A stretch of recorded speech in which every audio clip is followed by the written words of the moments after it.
Depuis l'affaire Vigano, du nom de l'archevêque italien qui a eu le courage de dénoncer un certain nombre d'errements dans l'Église aujourd'hui, l'on sait que la vigilance est de mise. C'est un fait aussi surprenant et interrogeant que réel que l'Église, à son plus haut niveau, entretient des relations aussi bizarres qu'ambiguës avec le milieu et le lobby LGBT. Disons les choses simplement. L'obsession affirmée publiquement du lobby LGBT est de détruire tout repère moraux pour favoriser une sexualité totalement débridée, avec la perspective réjouissante de déconstruire toutes les valeurs communément admises dans toute société qui se respecte. Ainsi donc, l'ennemi juré du lobby LGBT est prioritairement et mécaniquement l'Église catholique. De façon très logique, l'ennemi juré de l'Église catholique devrait être le lobby LGBT. Et pourtant, il semble qu'il n'en soit rien. D'une façon peu compréhensible, l'Église fait souvent bisou-bisou avec l'organisation qui représente pour elle le plus grand danger. Le monde catholique, mais aussi le monde tout court, n'y comprend plus rien. Dernière manifestation du phénomène, un concert organisé dans la prestigieuse cathédrale de Vienne en Autriche, la cathédrale Saint-Étienne. Non, soyons rassurés, il ne s'agissait ni du Requiem de Mozart, ni de la Passion selon saint Matthieu de Jean-Sébastien Bach. Il s'agissait d'un concert à la mode LGBT, affublé d'un nom fourre-tout et suintant de bonnes intentions. Believe together, croire ensemble. Ce qui a permis à la chanteuse travestie Conchita Wurst, vainqueur de l'Eurovision 2014, de faire la vedette devant l'autel. Curieusement, la Monsieur-Dame Wurst, artiste de son état, accompagnée d'une folle troupe d'activistes gays, n'a pas jugé pertinent d'organiser son petit show dans une mosquée. Il y en a pourtant beaucoup à Vienne, des mosquées, puisque Vienne est une ville tolérante et ouverte sur le monde. Les organisateurs du concert ont très certainement essayé de le faire, ont donc dû appeler les mosquées en question, mais curieusement, ils ont dû tomber sur des répondeurs téléphoniques et les mosquées n'ont malheureusement pas eu le temps de les rappeler. Heureusement pour eux, l'Église catholique a été plus réactive. Nous savons tous que Vienne a longtemps lutté contre l'invasion ottomane. Enfin, c'était il y a bien longtemps. Et maintenant, dans l'archidiocèse de cette belle cité, l'on apprécie visiblement de se faire envahir par des combattants d'un nouveau genre, c'est le cas de le dire, qui ne brandissent plus de cimetères, mais qui ont bien l'intention de mettre sans dessus-dessous notre civilisation chrétienne. Vous pouvez m'écrire si vous le voulez. À très bientôt.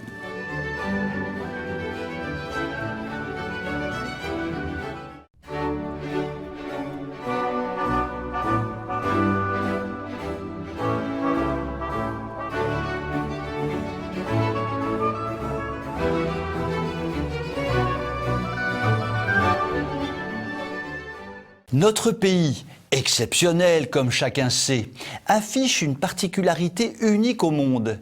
Les résultats économiques sont écrits à l'avance et il n'y a donc nul besoin de se gratter furieusement la tête pour se livrer à des calculs savants. Ainsi, à la fin de l'année 2020, l'économie française affichera les brillants résultats suivants. Les finances publiques afficheront un déficit de près de 100 milliards d'euros, ce qui permettra aux journaux économiques aux ordres du gouvernement de titrer que le déficit est contenu, alors qu'ils devraient titrer que ce déficit est un désastre. La dette publique atteindra 2500 milliards d'euros environ, ce qui permettra aux journaux économiques aux ordres du gouvernement de titrer que la dette est acceptable, alors qu'ils devraient titrer que cette dette gigantesque nous conduit tout droit à l'explosion. Le commerce extérieur affichera un déficit de 60 milliards d'euros environ, ce qui permettra aux journaux économiques, aux ordres du gouvernement, de titrer que le déficit est contenu, alors qu'ils devraient titrer que ce déficit est un désastre pour notre pays. Le chômage restera compris entre 10 et 25% selon que l'on prend ou non toutes les catégories de chômeurs, ce qui permettra aux journaux économiques, aux ordres du gouvernement, de titrer que le chômage est contenu, alors qu'ils devraient titrer que ce taux de chômage est évidemment insupportable. Notre pays accueillera 400 000 nouveaux arrivants, ce qui permettra aux journaux économiques, aux ordres du gouvernement, de titrer que cette population nouvelle est une chance pour la France, alors qu'ils devraient titrer que ces arrivées massives continueront de désorganiser en profondeur nos services publics, notre système social, notre économie tout entière. Sur tous les sujets évoqués, l'incapacité et l'inertie de ceux qui prétendent gouverner seront totales. Rien ne sera entrepris pour améliorer véritablement une situation économique aussi détériorée. En toute inconscience, le monde économique, et notamment celui des grandes entreprises, continuera d'adorer le dieu Macron. La seule chose qui puisse détériorer un peu plus les chiffres annoncés serait l'arrivée d'un krach de grande ampleur qui, hélas, risque de pointer rapidement le bout de son nez. Et soyons-en sûrs, quand le krach s'éveillera, la France tremblera. Vous pouvez m'écrire si vous le voulez. À très bientôt.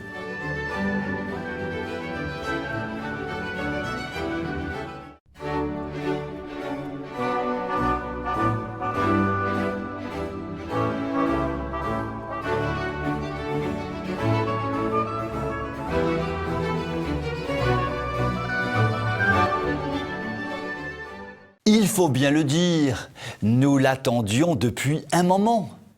Quoi que nous attendions donc. Mais le coming out de Greta, pardi. Non, pas le coming out sur ses préférences sentimentales. Elle est encore un peu trop jeune pour ça. Quoique, de nos jours, on n'est plus sûr de rien. Non, je parle de son coming out sur ses motivations politiques. Le fond de la vraie pensée sublime de Greta Thunberg. Eh bien, ça y est, elle a lâché le morceau et effectivement, on touche le fond du fond du fond.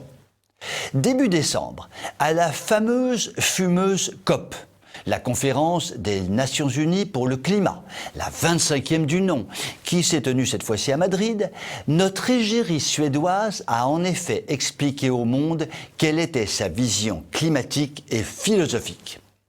Il fait trop chaud, dit-elle. Vous l'aviez sûrement remarqué. Moi pas, mais c'est peut-être parce que nous sommes en plein hiver. Et pourquoi qu'il fait trop chaud donc alors ? Eh ben, parce que notre monde il est déréglé. Voilà bien un point sur lequel je suis d'accord avec Greta, mais c'est bien le seul. Et devinez qui a détraqué ce monde déréglé. Je cite la Greta.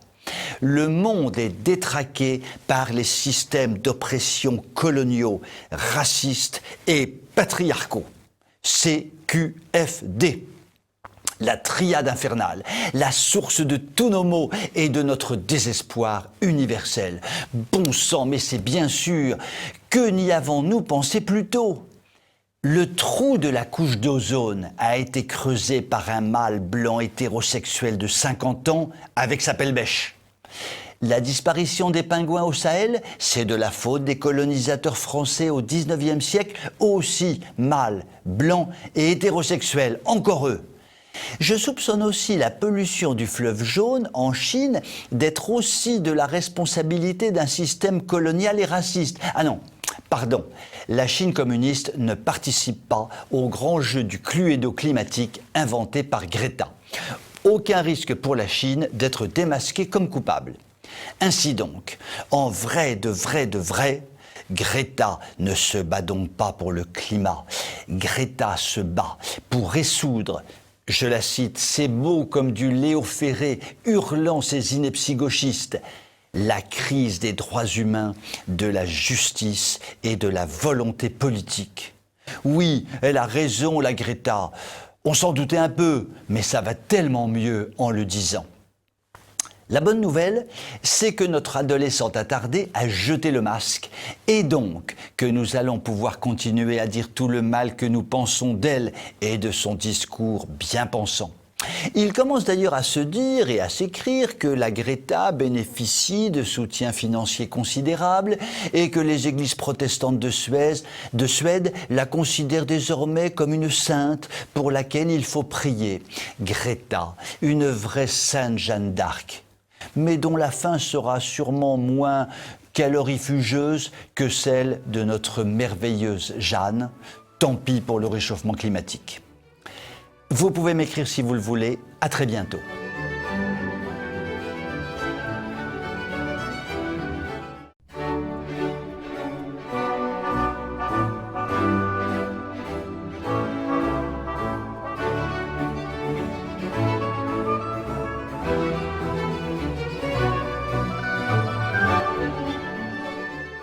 La parité, du latin paritas, est en économie la valeur égale de deux unités monétaires différentes. Comme c'est un peu compliqué à comprendre, les Finlandais ont voulu simplifier la chose. Pour eux, la valeur égale n'est plus nécessaire. Donc, leur définition de la parité est beaucoup plus simple. Plus il y a de femmes, plus c'est paritaire. Pour être simple, ça, c'est vraiment simple.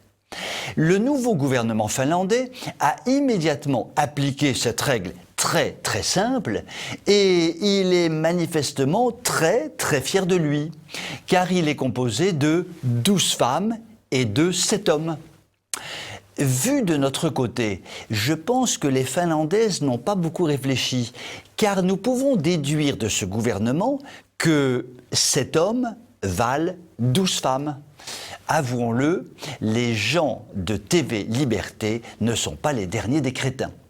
Revenons à nos moutons, c'est-à-dire à ce gouvernement finlandais. Ce nombre impressionnant de femmes signifie-t-il que celles-ci ont été sélectionnées pour leurs compétences ? Nous pouvons en douter, tant l'idéologie semble être à la base d'une telle sélection. Le nouveau gouvernement paritaire est en effet mené par un Premier ministre, ou plutôt une première ministrette, au curriculum vitae en béton armé. C'est une femme donc, mais c'est aussi la chef d'État la plus jeune au monde, et cerise sur le gâteau, non, ou plutôt cerise sur la tarte, pour ne pas être accusée d'antiféminisme. Elle a été élevée par deux mamans lesbiennes. Le mâle blanc géniteur et papa connaît surtout pas. Et comment que la première ministrette a justifié la composition de son gouvernement ? Je la cite. « Mais vous savez, il y a encore tellement de chemin à parcourir que ne pas respecter la parité en mettant plus de femmes, c'est compenser les autres inégalités ailleurs. » Si je comprends bien, la parité sera un chemin tellement long à parcourir que l'on mettra en place des parités sans parité, que 7 hommes vaudront 12 femmes, que 3 taureaux vaudront 18 truies, et qu'une Angela Merkel vaudra 16 Macron. Et finalement, il y aura bientôt en Finlande un gouvernement composé exclusivement de femmes au nom de la parité. D'année en année, l'Europe donne au monde une image de plus en plus affligeante. Nos amis russes, chinois, indiens, africains n'arrêtent pas de rire sous cape quand ils parlent de nous. Prenons l'exemple de la Chine. Quand on est prêt à être la première puissance économique mondiale, qu'on est prêt à écraser le monde entier tel un rouleau compresseur, on ne peut que rire à gorge déployée en voyant ses partenaires adversaires mettre une femme élevée par deux lesbiennes au sommet de l'État, femme qui risque de transformer le Conseil des ministres en grand moment de crépage de chignons. Vous pouvez m'écrire si vous le voulez. À très bientôt.